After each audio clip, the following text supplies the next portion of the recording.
Dugmo ka computer, dugmo nga cellphone, dugmo nga baso, may muslan ka ni mo igsoon. Maggamit pa ka kini. Dili na. Apan, dunay mga butang nga kung dili dugmokon, dili mahimuslan. Sama sa usa ka sa yuta, kinalandaruhon, kinanandugmukon. Kay kung dili dugmukon, dili gyud katamnan. Wala gyud motubo nga mga pranom. Bisan usab ang bugas, kinahanglan dugmukon, kay kung dili dugmukon, dili gyud makahimo og tinapay. Mausab sa atong kinabuhi maigsuon, kinahanglan na dunay madugmok kanato aron kita kahimuslan gyud sa Dios. Unya ang iyang balaang kasulatan diha sa Salmo 51 mao'y magtudlo kanato unsay katuyuan sa Ginoo sa usa ka dugmok og mahinulsulon nga kasing-kasing. Unsa maning upat ka katuyuan sa Dios diha. So atong pagabasahon ang Salmo 51 ngadto sa 51 bersikulo 1 ngadto sa 17. Apan anhat na diha mag-focus sa verse 7. Pero atong sabton, atong paminawan o atong kining damdamin nato ang emotion sa usa ka tawo nga dunay dugmok og mahinulsulong kasing-kasing. Bersikulo 1. Salmo 51 bersikulo 1 nagingon, maluoy ka kanako Dios, sumala sa imong mahigugmaong kalulot, sumala sa kadaghanon sa imong mga malumong kaluoy, palaa ang akong mga kalapasan. Hugasan mo ako, papuy ang pag-ayo gikan sa akong kasalanan, o ginluan mo ako gikan sa akong sala. Kay nailako ang akong mga kalapasan, o ang akong sala sa gihapon ni ania sa akong atubangan. Batok kanimo lamang nakasala ako, og nabuhat ko ang dautan sa imong pagtan-aw. Aron ikaw pagailhon nga matarong sa diha nga ikaw magasulti, og pagailhon nga ulay sa diha nga ikaw magahukom. Ania karon ako na tawo sa kasalanan, og sa sala gipanangkom panamkon ako sa akong inahan. Ania karon ikaw nagatinguha og kamatuoran sa mga sulod nga bahin, og sa bahin nga natago pagasabton mo ako sa kinaadman. Bersikulo 7, ulayon mo ako uban sa hisupo og mamahinlo ako, hugasi ako og maputi ako labi pa kaysa niebe. Padungga ako sa himaya og kalipay aron magkalipay ang mga bukog nga imong gidugmok. Tagua ang imong naong gikan sa akong mga sala, og palaa ang tanan ko nga mga kasalanan. Buhatan mo ako og usa ka ulay nga kasing-kasing o Dios, og bag-uha ang usa ka espiritu nga matulid sa sulod kanako. Ayaw ako isalikway gikan sa imong atubangan, og ayaw pagakuhaa ang imong Espiritu Santo gikan kanako. Iuli kanako ang kalipay sa imong kaluwasan, og sapnaya ako uban sa masingkamuton nga espiritu. Bersikulo 13, o unya magatudlo ako sa mga malapason sa imong mga dalan, og ang mga makasasala mga kabig nga kanimo. Luwas sa ako gikan sa sala sa pagpatay.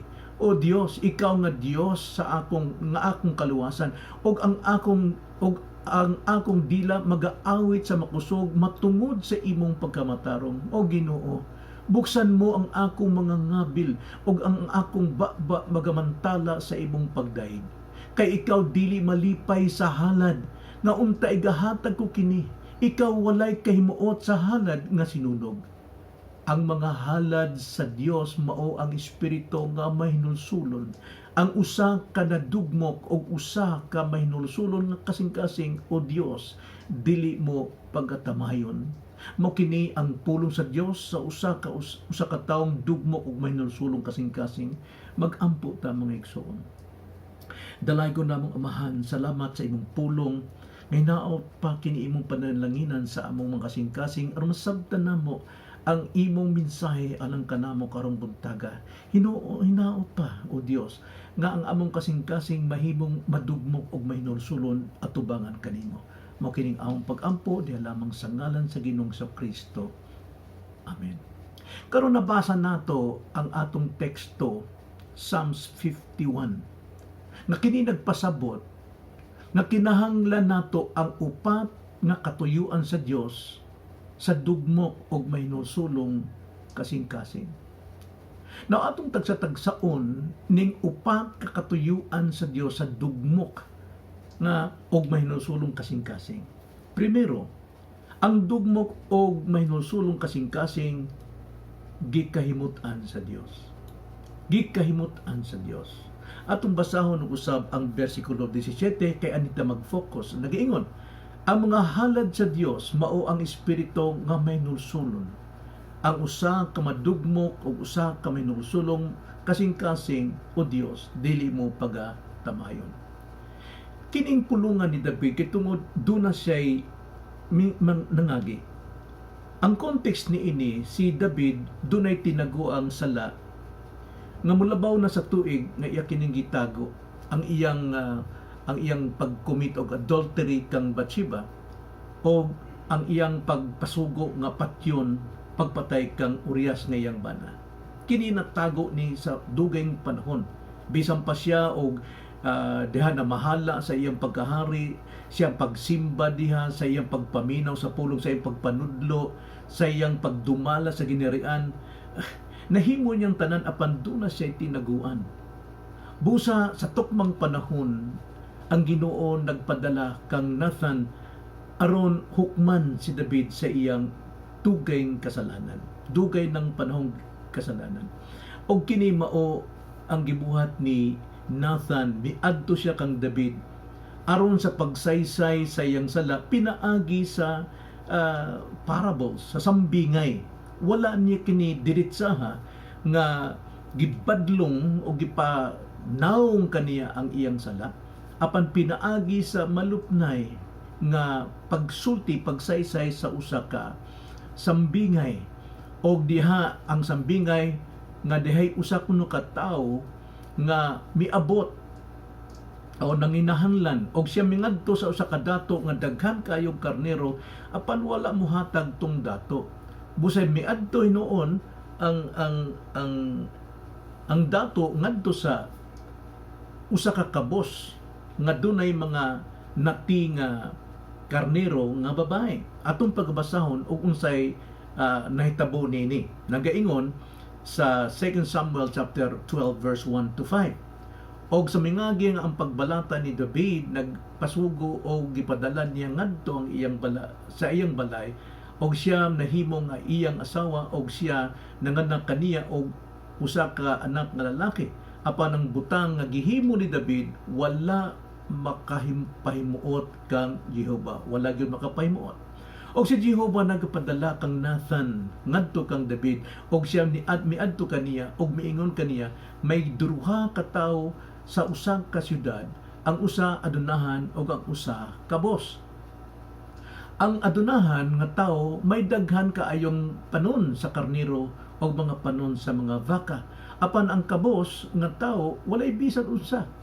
Gawa sa usa ka diutay nga babaeng karnero nga nati nga iyang pinalit o gibuhi o kini mitubo ipon kaniya og uban sa iyang mga anak. Kini nagkaon sa iyang kaugalingong tinapay o nag-inom sa iyang kaugalingong kopa o gipauraray sa iyang sabakan og alang kaniya kini usama sa iyang anak nga babae.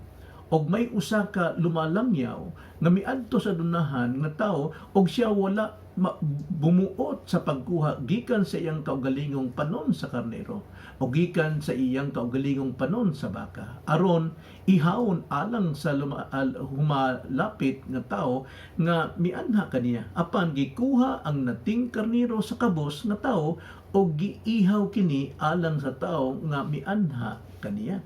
So kining butanga usa ni ka tikasan, usa ka dato nga tikasan imbis nga nag-inusara lang ang babaeng karnero, mao iyang gihalad, iyang patay aron paghikay ngadto sa iyang bisita.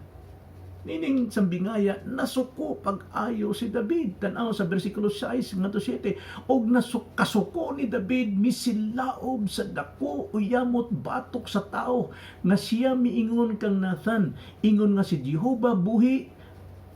Natsuko si David, apan miingon si Nathan kang David, Si Jehovah buhi, ang tao nga nagbuhat ni ini angay nga patyon, o iyang igauli ang nating karnero sa upat kapilo tungod kay gibuhat niya kining butanga, og tungod kay siya walay kaluoy. Nasuko si David mo na iyang hukom sa taong tikasan nga angay siyang patyon og ibalik sa upat kapilo kay tungod gibuhat niya kini nga butanga, og kini dili gyud walay nipakita og kaluoy.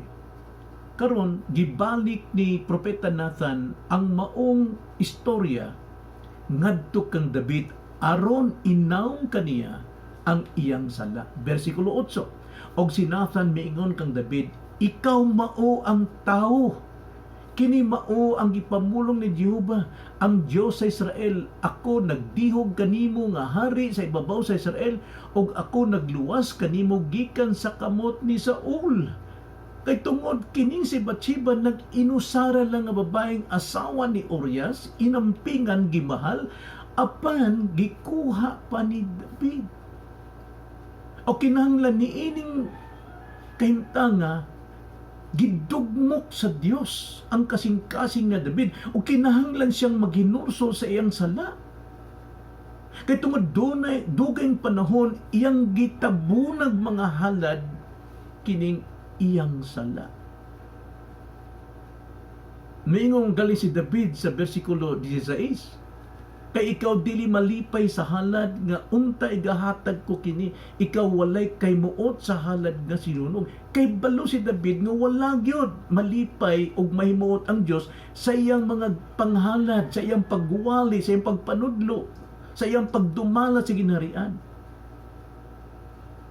Katungod kini si David nagtudlog espirituhanon, doon na kay epekto. Sama po sa atong panahon karon, doon ay mga pastor, doon ay mga magtutudlo, nga doon ay mga tinaguan. Nahimo nila ang mga butang gawas tong buhat, apan walay kalipay ang Ginoo, kay tungod nakakita sila na kay balo ang Dios unsay tinaguan nining mga tawhana. Og tungod nini nakita ni David nga wala gid matago sa Dios ang iyang tinaguan, bisa pag unsaon niya pagtago, imingon siya na dugmo kuno ang iyang mga bukog sa diha nga mo simba siya, kay ang kamot sa Dios bugat kay kaniya. Og dinhi nadugmok gayod ang kasing-kasing ni David. Mabasa nato ni sa usa ka reference sa Psalms 32 kung giunsa ni David pag sugid sa iyang sala. Psalms 32 verse 3 to 5, may ingon si David, sa nagpakahilom ako, nagkaot-ot ang akong mga bukog, pinaagi sa akong pag-agulo sa tibuok nga adlaw. Kay balo si David, apanwa niya kini, igpatayag. Versikulo 4, kay sa adlaw o sa gabi ang imong kamot nagpabugat sa ibabaw nako, ang kaumog ko na ilisan ingon sa pagkamala sa tig-init. Giilak ko ang akong sala, ngana kanimo og wala ko tagui ang akong kasalanan. Mingon ako, igasugid ko kang Jehova ang akong mga kalapasan, og imong gipasaylo ang pagkadautan sa akong sala. Tinuod sa diha nga gisugid ni David ang iyang sala, ang iyang dugang tinagong sala, mismong si Nathan ang nagsulti kang David. Pinaagi ka ng Nathan, miingon si Nathan, gipasaylo ka sa Dios. Ato basahon, 2 Samuel chapter 12 verse 14. Og si David miingon kang Nathan, ako nakasala, batok kang Jehova. Og si Nathan miingon kang David, si Jehova usab nagpapas sa imong sala, ikaw dili mamatay. Apan bisan siya gipasaylo, mingon ang pulong sa Dios, nag-ingon ang Dios, pinaagi kang Nathan, 2 Samuel chapter 12 verse 11 to 13. Busa karon ang espada dili mo bulag gikan sa imong balay. Ambot pasabot, ang bunga sa imong salang tinaguan, ang consequences. Nag-ingon tungod kay ikaw nagtamay kanako og nagkuha sa asawa ni Urias. Ang hitihanhon aron imong maasawa. Usa ka pagtamay sa Dios, ang dili pagsugid sa sala kay tungod kay balo na ang Dios. Pagtamay ni nga wa makibaw ang Dios. Busa nag-ingon sa bersikulo 12, sa ingon ni ini namulong si Jehova, aniya karon ako mo patindog og dautan batok kanimo gikan sa imong kaugalingong balay, og ako magakuha sa imong mga asawa sa atubangan sa imong mga mata, og ihatag ko sila ngadto sa imong silingan, og siya mo higda ipon sa imong mga asawa diha sa dayag niini nga adlaw, kay ikaw naghimo ni ana sa tao pagabuhaton ko kining butanga sa atubangan sa tibuok nga Israel og sa atubangan sa adlaw. Unsay buot pasabot niini maigsoon nga idayag sa Dios o unsay gibuhat ni David ang iya mga asawa dag-ong kuno didto sa atop sa balay unya didto a pagabuhaton ang dautan sama sa ang gibuhat nga tinaguan gipadayag. Unsa may buot pasabot niini? Mao kini ang consequence, mao kini ang bunga sa atong sala. Dili ni mawala kanato. Dili kay tungod kita pinarusahan og but pasabot kini gi-judge ta, no? Pinarusahan ta sa atong sala. Kundili kini sa pagpadayon sa pagpadugmok sa atong kasing-kasing. Sama sa gihapon sa uban. Kung kita mo badlong sa usa ka tawo sa iyong pagkadautan, naigsuon kana dagway na sa imong tinaguan. So busa magbantay ta sa atong paghusga sa ubang tao kay tungod primero natong husgahan ang atong kaugalingon, makasasala ta do na tay mga tinaguan. So busa kinahanglan ang atong pagbadlong sa tao, kinahanglan limpyo ang atong kasing-kasing og sumala sa kababuton sa Dios ang atong paghusga kaniya. So niining pagkadugmok sa kasing-kasing ni David, dunay consequences aron sa pagpahinumdom sa iyang nabuhat. Aron diha siya magapadayon ang pagkadugmok o paghinulsol sa iyang kasing-kasing sa kanunay. Mao bitaw na unsay makita natong sa sala sa uban, kana magpaubos ka nato kay tungod do na pud tay binuhatan. Kinahanglan ato ng tun-an ng leksyon na. Imbes na kita mo judge og laing tao, i-judge yourself. Kinahanglan yun. So mana, dili gyud mahimuot ang Ginoo sa kasing-kasing nga dili dugmok og mahinulsulon. Apan sa dugmok og mahinulsulong kasing-kasing di kahimutan sa Dios. Mao kana ang katuyuan sa Ginoo na siya gyud mahimuot sa imong kasing-kasing. Ikaduha, dugmok og mahinulsulong kasing-kasing makapalipay sa Ginoo. Mao ni katuyuan sa Ginoo nga kinahanglan malipay gyud siya sa atong kasing-kasing. Atong basahon ng Psalms 34 verse 18. Mao lang gyapong konteksto. Nagaingon, si Jehova haduol ni adtong mga dugmok og kasing-kasing og nagaluwa siya ni adtong mahinulsulon sa espiritu. So busa sa bugdugmok og mahinulsulong kasing-kasing ang Dios gyud malipay, magakalipay. Haduol siya sa mga taong dunay dugmok og mahinulsulong kasing-kasing. Dugmok, haduol ang Ginoo, malipay ang Ginoo. Dili siya malipay sa mga mapahitas-on, magigsuon. Sumana sa gingon sa James chapter 4 verse 6, apan siya nagahatag og labi pang dakong grasya, busa ginaingon, pagasantaon sa Dios ang mga mapahitas-on, apan sa mga mapaubsanon siya nagahatag og grasya. Pagasantaon sa Dios ang mapahitas-on, kinsa man ni mapahitas-on kanang dunay tinaguang sala, nagsalig siya nga dili siya makita, dili mahibuan sa Dios, usa ka na kapag pahimata itaas kaugalingon. Kay kun walay paginulsol, dili gyud mahimuot ang Ginoo. Kaya nag-ingon ang 1 Juan 9, kung isugid ta ang atong mga sala, siya kasaligan og makatarunganon nga tungod ni ana mupasaylo siya sa atong mga sala og magahinlo kanato gikan sa tanang pagkadili makatarunganon. So kinahanglan gyud nga moangkon ta sa atong sala. Ayaw ina nga wa ko'y saha. Ayaw ko ingna nga dili ka makasala. Kay nagaingon nagpahimatuod mismo ang pulong sa Dios sa 1 John chapter 1 verse 8 and 10. Nagaingon na igsoon atong basahon. Sa verse 8 nagaingon, kung kita magaingon nga wala kitay sala, nga watay sa di kita makahimog sala, kita ra ang nagpasahilaag sa atong kaugalingon. Ang atong kaugalingon ay atong binuangan, no?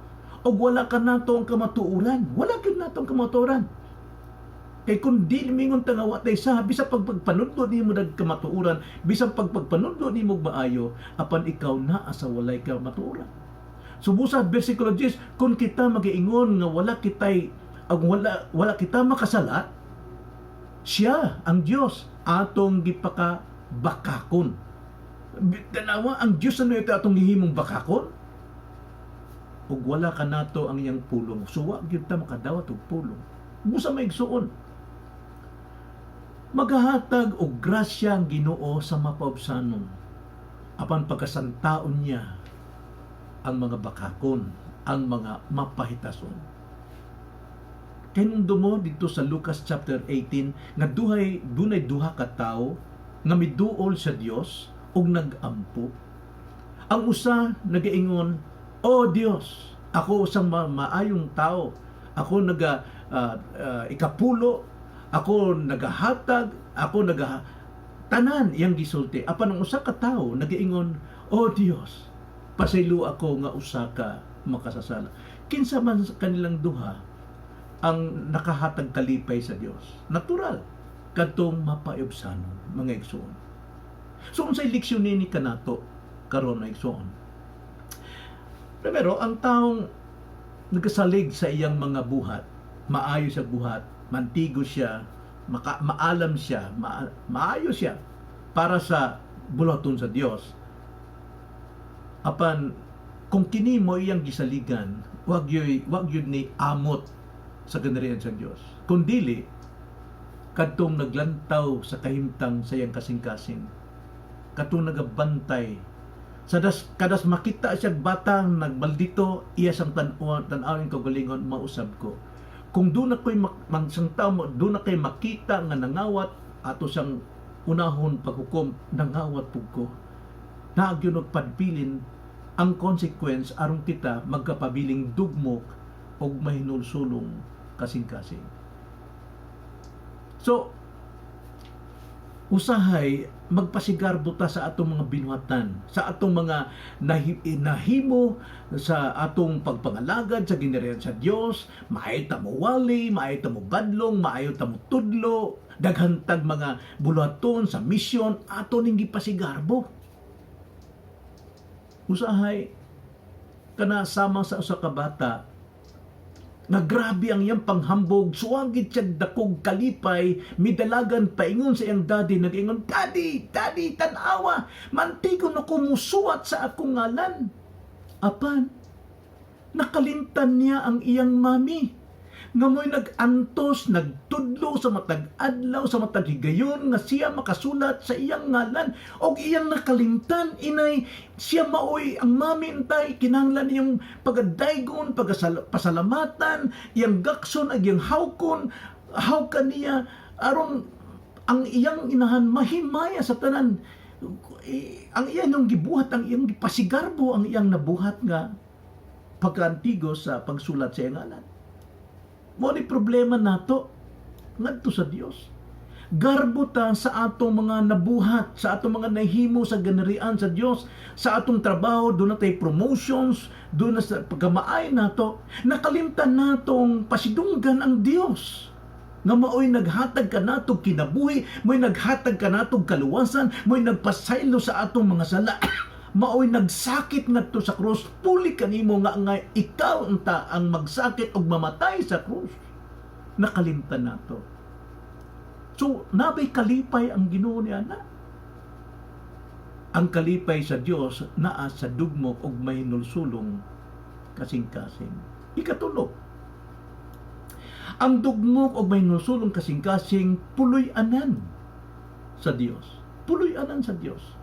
Isaiah 57 verse 15 nag-ingon, "Kay kini mao ang giingon sa taas og sa usa nga halangdon nga nagapuyo sa walay katapusan. Kan sa ngalan mao ang balaan. Ako nagapuyo sa taas og balaan nga dapit uban nag-ingon kaniya usab nga adunay usa ka espiritu nga may nulsulon og mapainobsanon aron sa pagbuhi sa espiritu sa mapobsanon og aron sa pagbuhi sa kasing-kasing sa may nulsulon. Tanawa may igsuon. No, kay baluta nga ang usa ka dugmo og may nulsulong kasing-kasing puloy-anan gid sa Dios. So nagpasabot kini bahin sa puloy-anan sa Dios. Puloy-anan sa Dios. Asa siya mopuyo ang Dios? Adto sa walay katapusan, in eternity. Adto magpuyo ang Dios pagkay tungod kay kana grabe kayong kahimayaan na ng lugar. Ngano man kay siyang Dios hataas gyud angay niya ang eternal, ang walay katapusan. Kay tungod ang Dios hataas og halangdon. Kay ang iyang ngalan balaan. So ang puloy-anan sa Dios gyud nga halangdon og balaan mao ang eternity, ang walay katapusan. Apan niini bersikulo 2 nagpasabot nga duna pud siya'y laing puloy-anan. Asa man atong basahon sa maong bersikulo, Isaiah 57 verse 15, ngadtos taliwala sa sea, nagaingon og kaniya usab nga adunay usa ka espiritu nga may nulsulon og mapahiobsanon. Ang Dios usab mopuyo dito sa kasing-kasing nga mahinulsulon og mapahiobsanon. Unsay put pasabot ni ini netong tao? Ang put pasabot dugmok og may nulsulon ang iyang kasing-kasing. Usa ka taong dunay espiritu nga may nulsulon, usa ka taong dunay espiritu nga mapahiobsanon. Unsay but pakita nini sa kanato sa Dios? Gipakita ni sa Dios kanato nang puloy-anan sa usa ka halangdon og balaan nga Dios mao ang walay katapusan, apan ang usa ka dugmok og may nulsulong kasing-kasing gipakasama sa Dios sa walay katapusan puloy-anan sa Dios busa pagkabililhon sa usa ka kasing-kasing nga dugmok og mahinulsulon.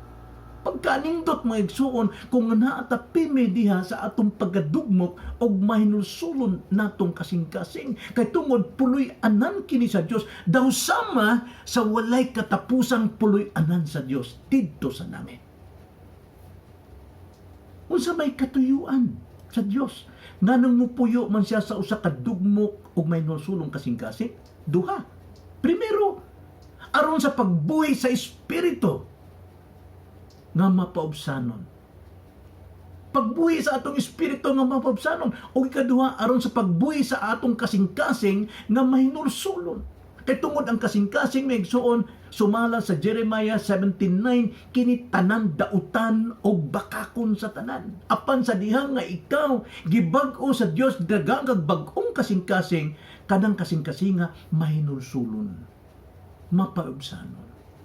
Busa kung kasing-kasing nimo igsuon puloy-anan sa Dios, sumala sa giingon sa Corinthians 6:19-20, kuhaan na ang tanang bakak diya sa imong sulod o kuhaan na tanang mga garbo pasidunggi ang Dios sa bug-os mong kinabuhi labi na sa imong lawas.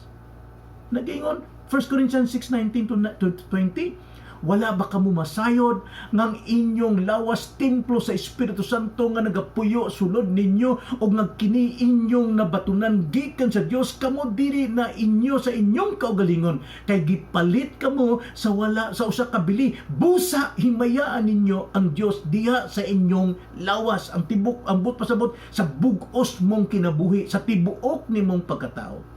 Kinanglan na padayon ang pagkadugmok o pagkahinulsulon. Kung saan na pagbuhat nato ni Roma 12:1-2. Busa hangyoon ko kamo nga igsuon tungod sa mga kaluoy sa Dios sa pagtugyan sa inyong mga lawas, ingon nga halad ngadto sa nabuhi, itugyan ang atong lawas, i-commit ngadto sa Dios nga usa ka halad nga buhi, balaan og hinangpunon sa Dios ang halad nga mao ang inyong espirituhanong simba. Unsaon nato pag-commit sa atong lawas nga daw buhi nga halangdon og balaan og hinangpunon ngadto sa Dios.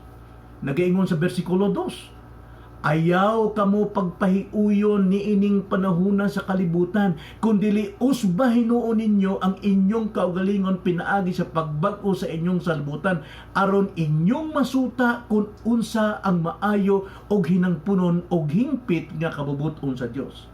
Sa diha nga dili nato pirming dugmokon o madugmok og maghinulso mahinulsulong kasing-kasing, naigsoon dili gyud ta makahibalo og unsay maayo hinangpunon o hingpit nga kabubuton sa Dios. Subusa ang dugmok og mahinusulong kasing-kasing puloy-anan sa Dios. Karon, unsay katuyuan sa Dios sa usa ka dugmok nga kasing-kasing? Primero, iya kining pagkakahimutan. Ikaduha, iya kining kalipay. Ikatulo, iya kining puloy-anan. O kining tanan may igsoon, dugmok og mahinusulong kasing-kasing. Ikaupat, buhat sa Espiritu sa Dios. Buhat sa Espiritu sa Dios. Nagaingon ang John 3 verse 3, kutob sa 6, nagaingon, ang Espiritu gayod mao ang magapanghimatuod uban sa atong espiritu nga kita. John 3 ngadto sa 6. Og si Jesus mitubag sa pagkatinuod magaingon ako kanimo, gawas kon ang tao igaanak pag-usab dili makakita sa gineren sa Dios. Magaanak sa unsa? Kang kinsa? Kinsay mo buhat ini? Ang Espiritu Santo. Versikulo 4, og si Nicodemo nangutan kaniya, unsaon man pagkahimo nga igaanak ang tao sa natigulang na siya? Makasunod pa ba siya pag-usab sa taguang kansayang inahan og mahimugso?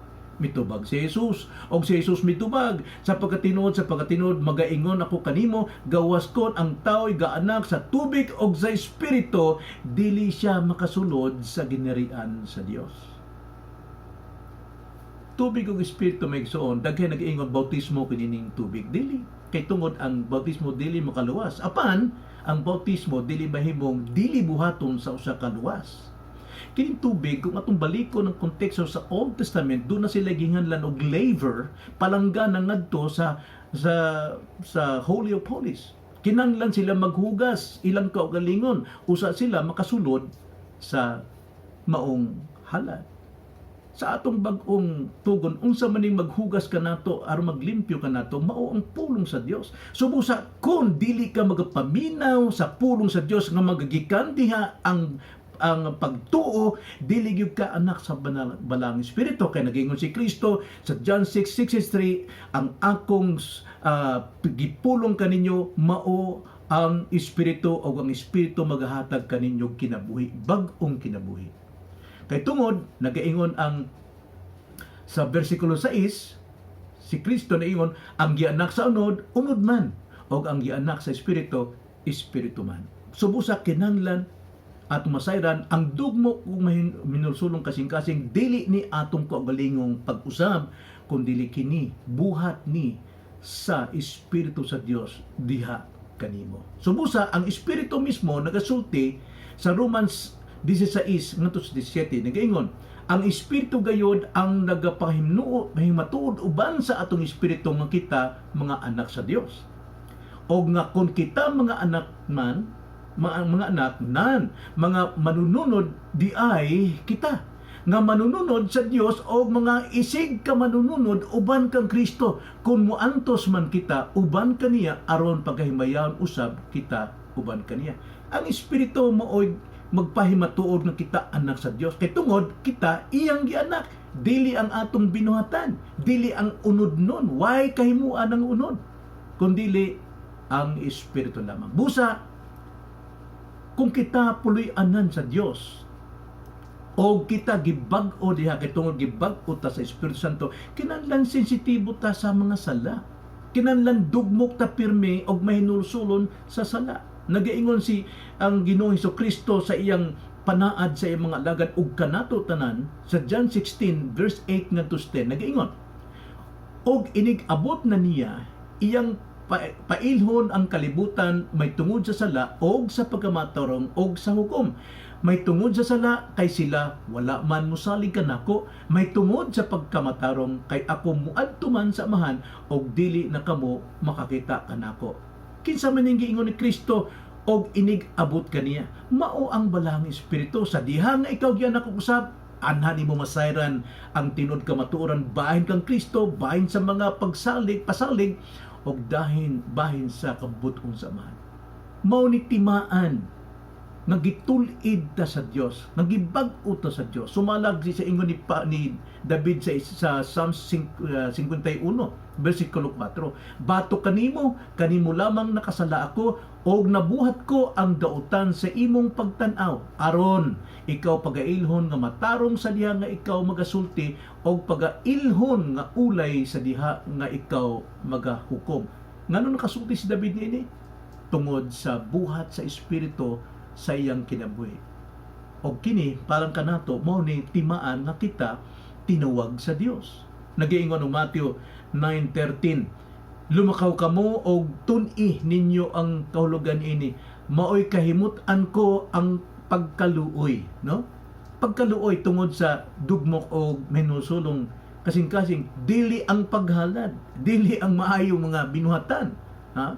Bisan pag binuhatan nato sa ginerian na pandun natay tinago, dili kundi ang dugmok o may nulsulong kasing-kasing.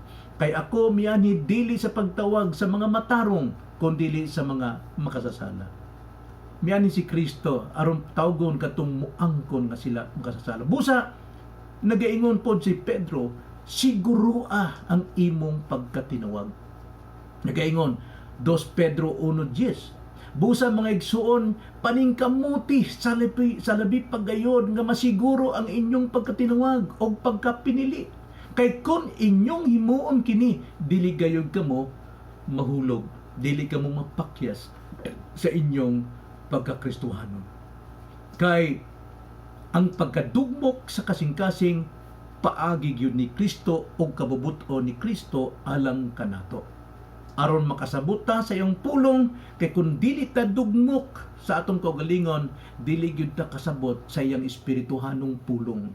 Nagaingon Lucas 4:18, ang espiritu sa Ginoo aniya kanako kay iya man akong gidihugan aron sa pagwali sa maayong balita ngadto sa mga kabos, gipadalan niya ako aron sa pagpahibalo sa kagawasan ngadto sa mga binilanggo ug sa kahiuli sa igtatatan-aw ngadto sa mga buta, sa paghatag sa kagawasan ngadto sa mga dinaugdaog. Subusa bisan pa sa mga pagwali ni Kristo ana gyud ang balang espiritu sa iyang pagpamulong ug sa pagpanabot sa mga tao sa mausang sa pulong nga ilang sabtan aron sila makadawat o makapaghinulsol sa ilang mga sala. So magkinabuhi na kita nga patay sa daan natong pagkatao, dili sa atong pagkabinag-o na dugmok o may nulsulong kasing-kasing. So mga igsuon, karon aniya ta karon sa atong pagsimba bisan pa og naata sa live streaming apan nagasimba kita sa espiritu o kamatuoran. Sumala sa 1 Corinto 3:16, bisan pag kita nagkaibulag sa physical, but we are one in the spirit. Busa kita usa ka iglesia.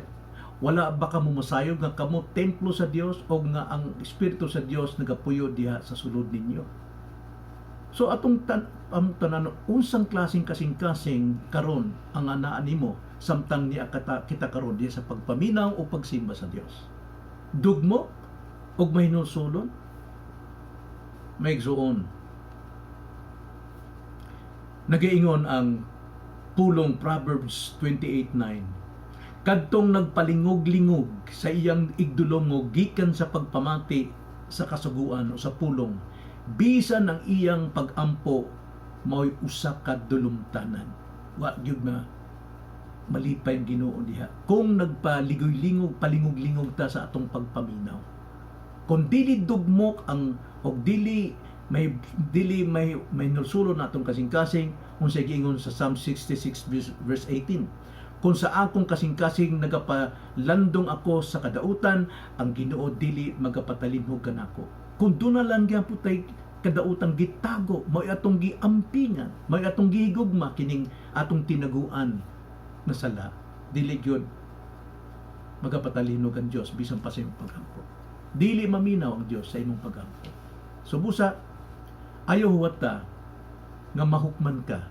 Be sure your sin will find you out. Ayaw huwata nga pakaulawang ka. Kinahanglan karon pa lamang imo nang isugid og imong ipangayog pasaylo ang imong sala. Kinahanglan dunay dugmok og may nulsulong kasing-kasing. Mao kini ang pulong sa Dios. Mag-ampo ta maigsoon. Salamat Lord nining matahom nga kabuntagon sa imong pulong nga may nag-iwag sa among na